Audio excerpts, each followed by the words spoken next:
Paz do Senhor. Quero ler aqui uma palavra no livro do profeta Samuel, capítulo 8, versículo 6 e o versículo 7. Vamos ler a partir do versículo 5. E disseram-lhes: Eis que já está velho, e os teus filhos não andam pelos teus caminhos. Constitui-nos, pois, agora um rei sobre nós, para que ele nos julgue, como o tem todas as nações. Porém essa palavra pareceu mal aos olhos de Samuel, quando disseram: Dá-nos um rei, para que nos julguem. E Samuel orou ao Senhor. E disse o Senhor a Samuel: Ouve a voz do povo em tudo quanto te disser, pois não te tem rejeitado a ti, antes a mim me tem rejeitado, para eu não reinar sobre ele. Interessante que o povo de Deus olhava para as outras nações, e todas as outras nações tinham um rei, e eles tinham um juiz, um profeta, que a serviço do Deus de Israel dava suas leis e seus estatutos, que era o profeta Samuel. E um certo dia esse povo desejou tanto ter um rei como as nações vizinhas, que falou isso para Samuel. E Samuel ficou triste quando viu aquilo. E Deus no versículo 7 fala: Samuel, ouve eles, porque eles não estão te rejeitando não, Samuel, é a mim que me rejeitam. Então Deus fez a vontade de Israel, levantou Saul como rei, e sabemos a história de Saul, começou bem, depois chegou aquele triste fim, até que Deus escolheu outro rei ainda no seu reinado, ainda em vida, que foi o grande rei Davi.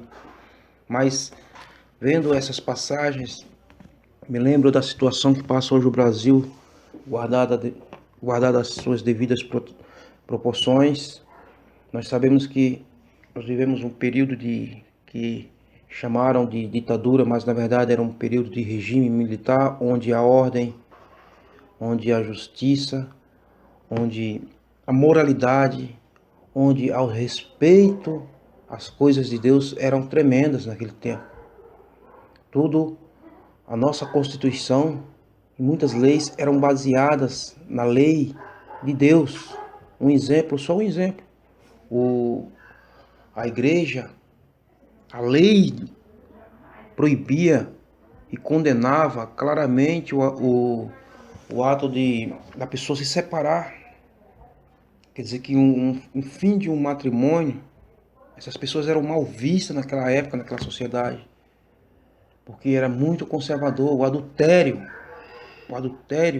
tanto a palavra de Deus como a lei, as leis brasileiras da época, eram veramente condenadas. Hoje você se casa quantas vezes você quiser. Então, só por esse tema a gente vê como o regime militar, por mais mal que seja para alguns que não queriam cumprir a lei, mas na maioria da população, a população brasileira gostava daquele regime. Mas o comunismo no Brasil, ela foi se implementando. Eles queriam trazer a política da libertação, a política da liberdade de expressão, a política de nós mandamos em nós mesmos, nós mandamos no nosso corpo, nós fazemos o que quisermos. A política esquerdista, a política socialista, comunista, ela é uma política diabólica. E o general Geisel, Ernesto Geisel, ele conhecia, como os outros generais conheciam, esses homens maus.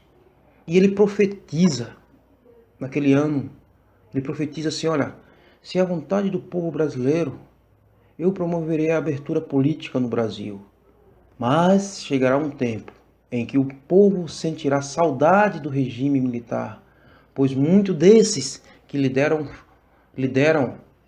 o fim, que lideram ali aquela política, ele diz assim: olha, pois muitos desses que lideram o fim do regime não estão visando o bem do povo, mas sim o seu próprio interesse. E você vê que é pura verdade, porque quando a gente vê essas pessoas que se dizem que governam para o povo, Na verdade, elas estão cada vez mais se governando para si próprias. Elas querem se manter no poder, elas querem ficar perpetualmente no poder. E elas enganam a nação com migalhas, com bolsa isso, bolsa aquilo, e com cartão disso, cartão daquilo. Elas fazem tudo que uma minoria quer para ter votos. E assim, voltando para os tempos de Samuel, as pessoas queriam liberdade. Ah, porque nós não temos reis igual às outras nações? Queremos ser igual aos outros. E quando Deus permitiu que Israel chegasse a ter rei, nós vamos ler as histórias dos reis de Israel. A gente vê que surgiram tantos reis ímpios que desviou toda a nação.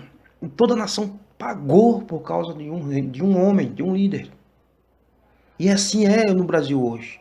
A nação está pagando pelos erros de governos corruptos que nós colocamos lá. Governos que são a favor de todo tipo de imoralidade. A liberdade de expressão. Nós não queremos Deus no nosso negócio. Deus fica lá e nós fica aqui. E nós sabemos que Deus ele quer o melhor para a humanidade. E o nosso inimigo, que faz nós desejar o pecado, que faz nós desejar uma liberdade da carne, que essa liberdade da carne é que faz o homem pecar de uma maneira terrivelmente e se desviar de Deus e se afastar de Deus. E abre espaço para entrar outros ensinos que não são o ensinamento de Deus. E aí entra as seitas e heresias nesse momento de desordem. Dizer, olha, esquece o que os evangélicos, que os cristãos falam. Esqueçam a Bíblia. Nós temos outro livro, nós temos outras leis, nós temos outros mandamentos, mas lights, vocês têm razão. O diabo aproveita esse momento de turbulência na nação e entra com a imoralidade, com o pecado de uma forma terrível. Mas Deus vai limpar essa nação. Eu creio que Jesus, até ele vir buscar a igreja, ele vai manter a nação brasileira uma nação justa, uma nação que vai mandar missionários para as outras nações, uma nação de exemplo. Porque quando Jesus levar a igreja, aí acabou. O anticristo vai dominar isso aqui e aí já é o fim dos tempos. Mas depois disso, Jesus ainda vai retornar, vai destruir aquele império, aquele regime diabólico que será implantado na terra e vai governar a terra por 1000 anos. E a mesma lei do céu será na terra, a mesma lei.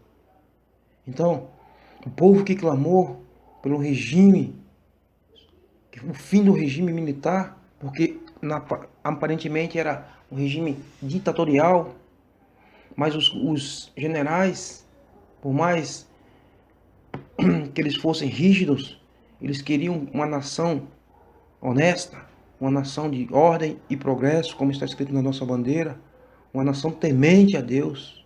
E depois que os militares entregaram o poder aos civis, o que vemos é mais de 30 anos de corrupção em série. Sai um, entra outro governo, o sistema político todo corrompido. E aí chega essas ideologias diabólicas ensinando a imoralidade nas escolas. Hoje nós não sabemos, as crianças não sabem fazer uma conta de matemática simples, não sabem ler, não sabem escrever, porque o que se ensina nas escolas hoje é a imoralidade. As pessoas que ainda querem aprender nas escolas chegam para aprender e não conseguem, porque está tão difícil aturar o sistema, que eles desistem, muitos deles desistem de estudar. Eu estava conversando com uma mulher esses dias, ela disse que ela está fazendo uma espécie de supletivo para terminar o ensino médio. E ela chega na escola, faz perguntas, questiona a professora, e a professora, veio de dar atenção a ela, que ela está querendo aprender, fica trocando conversas imorais até com outros alunos. E persegue esses alunos que querem estudar como que o Brasil vai melhorar com esse sistema. Tem que mudar todo o sistema político, religioso, sim. Porque nós sabemos que a Bíblia também diz que nos últimos tempos ia surgir falsos profetas, e a nação brasileira está empestada de falsos profetas. Mas quem lê a Bíblia, quem conhece a palavra de Deus, não é enganado. Então que nós rogamos a Deus por uma nação justa, Uma nação que volte a ser uma nação temente a Deus. Uma nação que forme seus alunos, seus jovens, homens e mulheres, que tenham conhecimento, que tenham temor da palavra de Deus. Nossa nação é uma nação cristã. E nesse momento de turbulência, nesse momento de imoralidade, de incerteza, de corrupção, chegou as seitas e heresias para confundir ainda a mente do povo. Que Deus tenha misericórdia da nossa nação. Repetindo aqui a profecia do general, ele disse: se é vontade do povo brasileiro, eu promoverei a abertura política no Brasil. Mas chegará um tempo em que o povo sentirá saudade do regime militar, pois muitos desses que lhe deram fim do regime não estão visando o bem do povo, mas sim os seus próprios interesses. Não é isso que vemos com os governos que todos que passaram depois do fim do regime militar? O que a gente vê de denúncia de corrupção no PT e outros partidos? A corja de ladrões que entrou, que tomou conta da nação. E quando a gente volta para a Bíblia, a gente vê o que aconteceu com Israel. Quando deixaram de o próprio Deus governar essa nação e foram escolher homens. Aí você fala, mas os militares eram perfeitos? Não, eles tinham seus erros. Porque perfeito vai ser o regime, vai ser o sistema que Deus vai implantar aqui no milênio. Esse será perfeito. Mas Deus preserva por países e políticas sociais justas e governos justos e principalmente temente ao Senhor. Porque a palavra do Senhor diz que quando o ímpio governa, a nação ela sofre. Mas feliz é a nação cujo Deus é o Senhor. Que Deus tenha misericórdia de nós, que nós continuamos buscando e clamando ao nosso Deus. Amém?